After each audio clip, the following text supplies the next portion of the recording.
Hi, welcome to Bathtub. This is the old masturbator, Scott Bradfield. I'm not telling you anything you don't already know. We're having a special. This is a special Valentine's Day edition, pre-Valentine's Day edition. 100% cotton, all natural fibers, unpixelated water, cruel light of day, and even crueler overhead lighting, which has been giving the old masturbator just heartache all afternoon. I've been trying to tape this thing for about an hour and a half, 2 hours.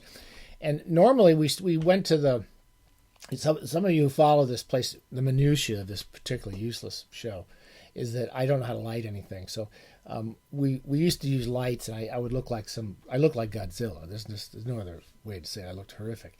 And then I turned off all the lights. I stopped. I just opened the windows, and I got this Raphael glow. I mean, we've all. It was a lot of people talk on the internet about my Raphael glow for months. But of course, I don't know if you know this, but Dodo knows it. The sun, big ball of sun and sky, it moves around, and so lighting changes from day to day. And for some reason today, the overhead lighting, which I use in every single, you've seen Dodo playing around up there. It's just, you see that glare. It was even worse. The whole place, I looked like a Taylor Swift concert was going on like right next door. It was so bright, and it was because I was glaring at it. So anyway, spent forever wrestling with the lighting and trying to fix it so you could at least see me without being too disgusted. And I was trying to do this piece about the Valentine's Day, our special pre-Valentine's Day edition, for you lovebirds out there, or people who are almost lovebirds, or who are going to be lovebirds in the future, or happy not having a lovebird, who like spending Valentine's Day alone. I totally understand that. This is for all of you guys out there, all you guys and girls, and animals and pets. And I taped one after this nightmare with this, and I ended up saying this is the special Halloween edition. It's obviously my subconscious is saying this is just too horrific to be a Valentine. So I kept calling it the Halloween edition. Welcome to Halloween edition. Blah blah blah. So then I taped it 2 or 3 more times, and then I taped it, and Lucy came home, the dog starts barking, and I'm just, I'm ready to throw my towel right out the window. The masturbator loofah, everything's going to be out in the front yard if you guys want it. Someone who wants to take over, pretty soon I'm going there. Special Valentine's Day edition. I'm going to put a link below to a special Valentine's Day piece I did about Cocktails with Georgia and Martha by Philip Gefter. It's a book that just came out, and we don't usually normally talk about nonfiction books here at the Bathtub, but I'll give you a little link below. It's sort of about the story that Gefter tells about how this movie was made, about Edward Albee's career. Edward Albee's a writer I always really enjoyed since I was pretty young, and still enjoy. And he goes right into the bathtub. He's a perfect play. His plays read very well in the bathtub. They're enjoyable and entertaining in all the ways we hope for when we go take a bath. Anyway, I've got the piece below. You can look at that. You can read that. Hopefully you can get through the paywall. I have to thank my editor, Laura Marsh, who's always keeping me on track and helping me finish these pieces over the course of the months I spend writing these things. And she helps me not look. She helps me look not like an idiot, like I tended to look like this show. Anyway, it's a good book. I enjoyed it, but mainly we're going to talk about Edward Albee, because when I was a kid, one of the first grown-up books I ever read, believe it or not, I must have been 9 or 10, was Who's Afraid of Virginia Woolf? I still remember taking this down off my mother's shelf, thinking, because I was always investigating my parents' books, because they looked pretty cool, paperbacks. And I remember James Bond I wanted to check out, and Agatha Christie books. I couldn't understand what was happening in most of them, but I read them anyway. This one I sort of understood. I didn't have trouble really. As a kid, I didn't know who Virginia Woolf was. I kept saying, what the hell, who is Virginia Woolf? And I didn't know a lot of other things, and Betty Davis and all that stuff at the beginning. But I remember reading it and liking it as a kid. It's kind of about this nightmarish family fight between these two couples. You all know the story. There's an academic couple played by Richard Burton and Elizabeth Taylor in the wonderful movie version directed by Mike Nichols. And then they invite a couple young people over, and George Segal plays he's a biologist. And for some reason they think, what is doesn't Martha keep saying you spend all your days looking over a microphone? He keeps saying, no, it's a microscope. I'm a biologist. And she keeps saying, you go back home to your microphone. Anyway, the movie is very good. Anyway, I enjoyed that book. And I watched the movie again just to, reacquaint myself with it. A movie I saw when I was about probably 11 or 12 with my mother. I talk about it in the piece. And it was quite dark. It's quite nightmarish. It's kind of horrific, these people. I got some humor out of it as a kid, but it didn't make me laugh as it does now.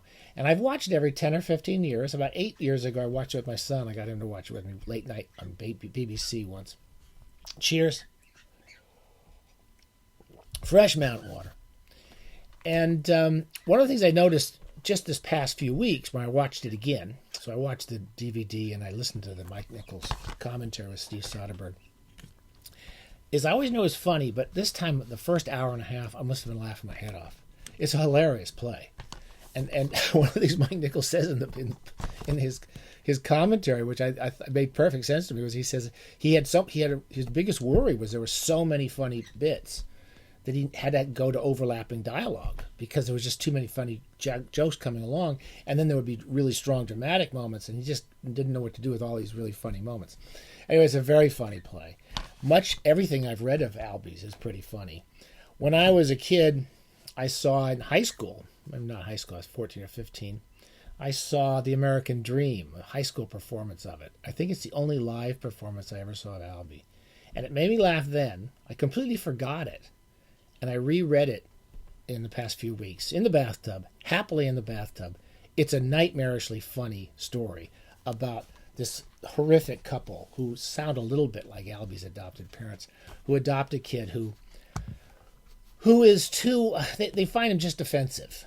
He's just too offensive to them. He's too noisy and loud, and he plays with himself, and he's thoughtless, and he's just he smells, all these things that normal kids, all of us, suffer from, and they do these horrible things to this kid.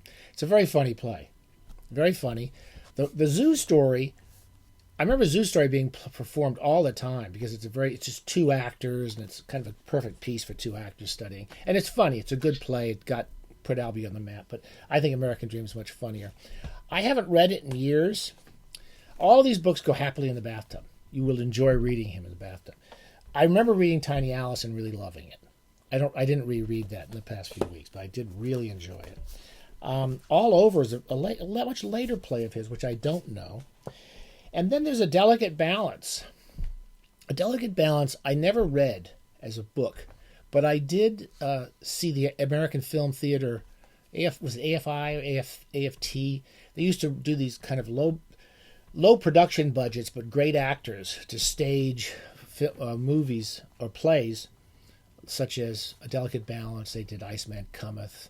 They did Homecoming by Pinter. I remember all these when I was in high school. And my friend Joey and I used to go see all these. Anyway, I saw A Delicate Balance when I was 20 or 21, and for some reason completely forgot I'd seen it. I got the film. I've ordered the film on eBay or something, and I watched it with Katharine Hepburn, and it has Paul Scofield, who's one of my favorite actors. And for some reason, I completely forgot I'd seen the movie. I watched it again, and I realized about 20 minutes into it, I'd seen it, and not only did I see it, but I loved it. And it really it's a beautiful play. In some ways, I kind of even like it a little bit better than Virginia Woolf. The emotional violence these people do to each other, and then the actual love that comes out of the same scenes in which they're shouting and treating each other so horribly is unusual. Because Albee, I do think, is kind of good for Valentine's Day. He writes a lot about love. He writes very well about love, in fact. And I thought I would just finish. So all the plays, they all work well in the bathtub. I would stand by all of them in the bathtub. And then I will try to just read one little passage. One of the things I do love about Albee is even when you're reading it yourself, you don't have to see the play, but when you see the play, the actors usually make the most of it. He writes very musical dialogues, especially these long passages his actors will give on stage, that he's written for them, almost everything he writes has this musicality to it. You can hear the beat and the rhythm and the swell of the language, and he just kind of lifts you up sometimes, and he really just crashes down.